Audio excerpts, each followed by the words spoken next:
Today, we're going to talk about why you need to protect your energy as a feminine woman. Okay, so we're going to talk about how also you need to be intentional with who you share your energy with because not everybody can afford you.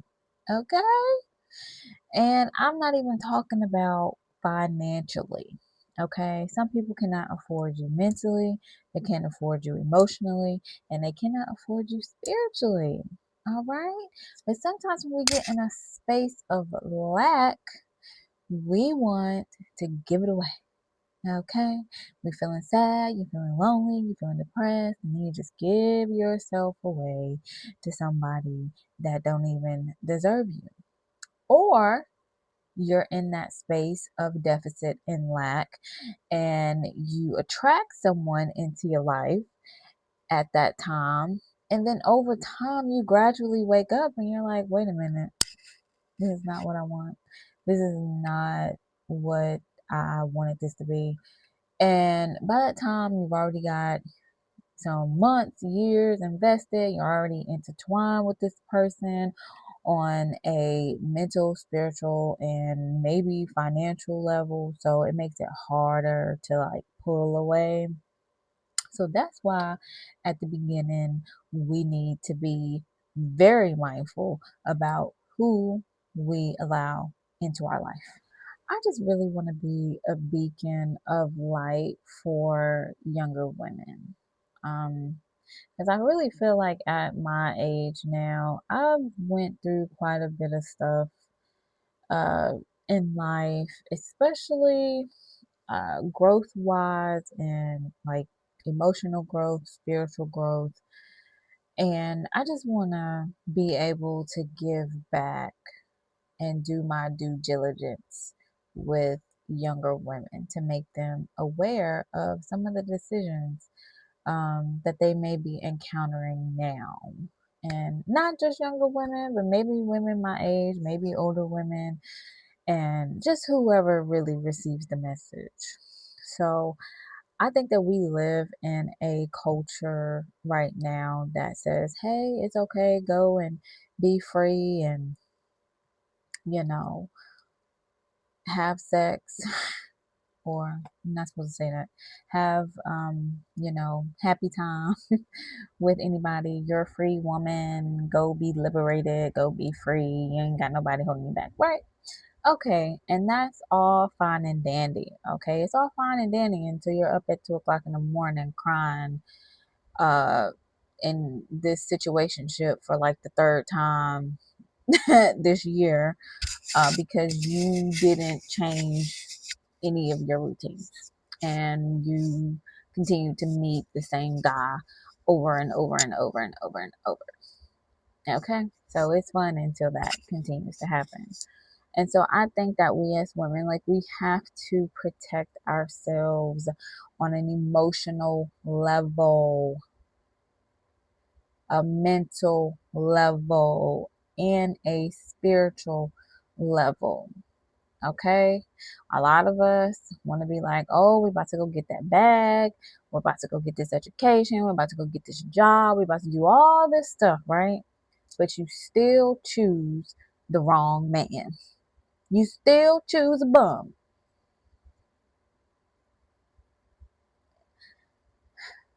All the money, all the education in the world, okay, cannot keep you from choosing the wrong partner because you didn't choose to sit by yourself and do the work.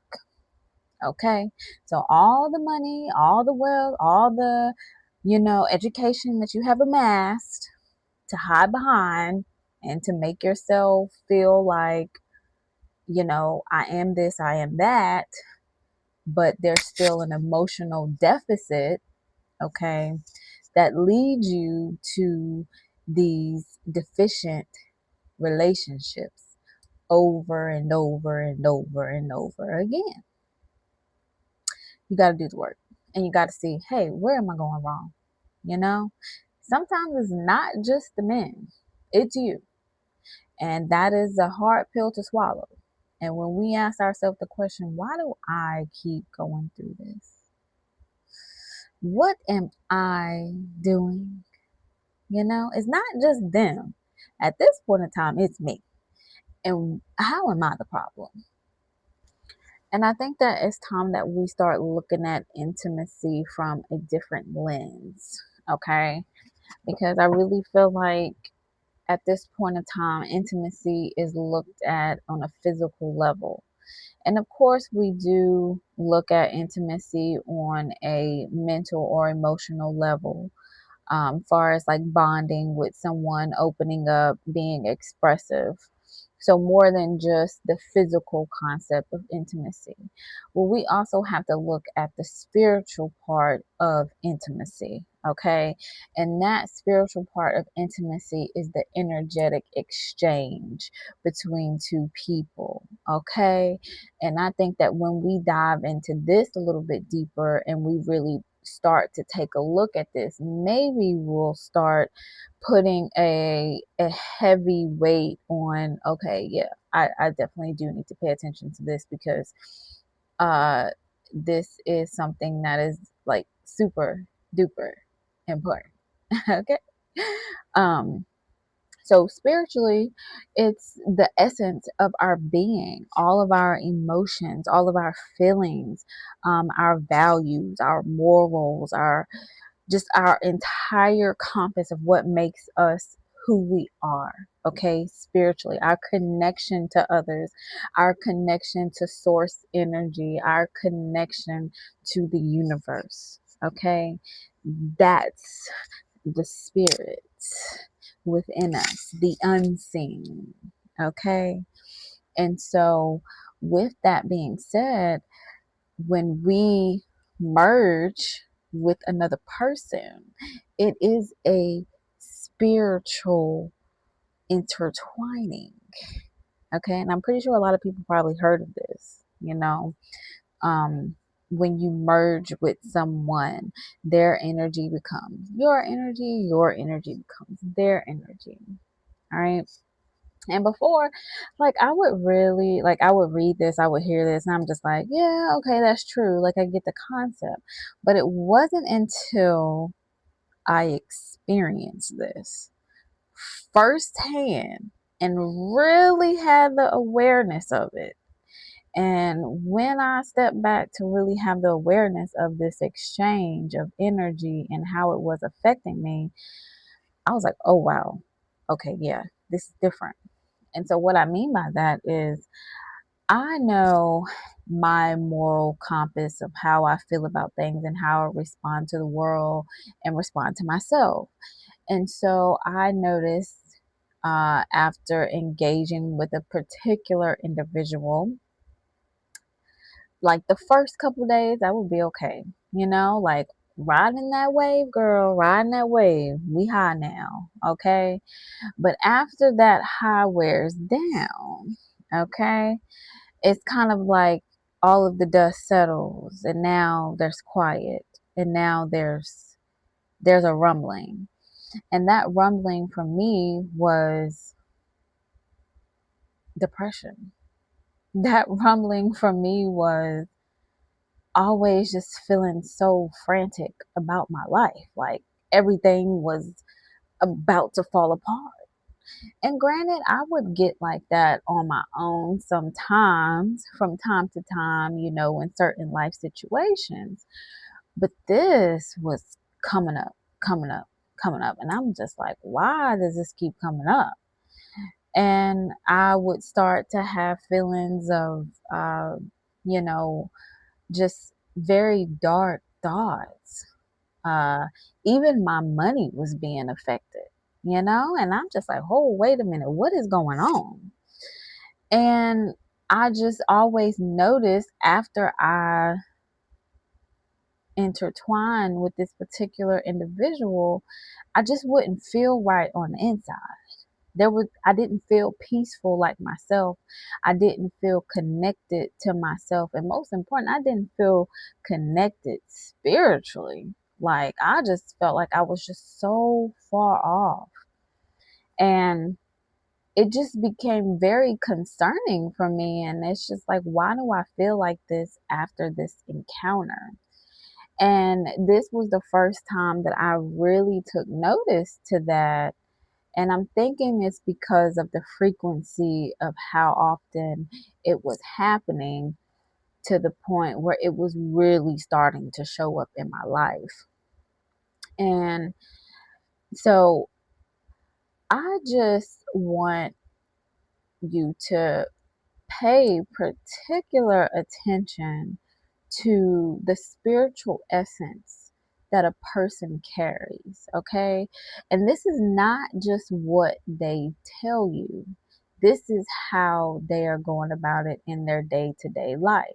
Now, for me, I consider myself to be a very in tune person spiritually and connected. Now, that spirit being spiritual is different from being religious. I'm not more so religious, but more so spiritual. Like, I still pray, I give thanks, I have faith, I talk to God. You know, I still refer to God as God. However, I know that that is my connection to the higher power, okay, to the most high, to the creator, to the universal energies, to the divine mother and father of the universe. Okay, that's how I define that. And everybody has their own view of what that is. Okay, and so I'm not here to debate anybody on that. However, I know my connection to the Most High. And I noticed that after engaging with a particular individual, my connection started to get a little faulty on my end. And I wasn't praying as much. My faith was kind of dwindling. I was being more, I would say, pessimistic in a sense. And this is not to put all of this on, oh, this is because of, that particular person, but it was just like when this individual entered into my life, things began to shift for me. And it was very different. And so this was an awakening part for me on how essential it is to really get to know a person thoroughly and spiritually, okay? Like, even though we will never know a person's heart truly, you know, but to thoroughly get to know a person's heart and their actions and their intentions, okay? Because just because a person presents well and talks well, that does not mean that they are a good person. And it does not mean that they are a good person for you, okay? So we have to be intentional on who we allow into our life and for what reason. And for that particular reason, why this person was allowed into my life was for pleasure. And going off of pleasure was my first mistake, because I was not leading with my spirit. I was not leading with my mind. Okay. And just how they tell men, think with your brain up here instead of your brain down there. Well, women, we have to do the same thing. Okay. Because not thinking with our brain up here and listening to our intuition, to our spiritual guidance. Okay. And just solely thinking down there, it's going to put you in situation after situation after situation, you know, and after a while, like, these relationships and time gets costly, okay? Because who wants to keep going through the same lesson over and over and over and over again? Like, who wants to keep doing that? I don't, okay? Um, but however, back to it. So, being with the wrong person or the person that's not aligned with our core values and who we are because we choose to go off of just physical connections, okay? We pay the price emotionally, we pay the price mentally, and sometimes we can pay the price physically, okay? And so, with that, a person comes into your life, they disrupt your peace. With them, it's always chaos, it's always arguing, it's always some type of disagreement. You find yourself overgiving, you find yourself begging for love, you find yourself just compromising yourself, your values, all in the name of love, right? But it's not really love because you started off really quickly, didn't get to know this person, and you got intertwined. Now you think, oh, it's love. No, honey, it's not love. That's addiction. That is addiction, okay? It's addiction at its finest. And that is the release of the oxytocin or oxytocin and dopamine and serotonin and all those chemicals that work together to make us feel good. Well, all of those play a part in relationships as well. So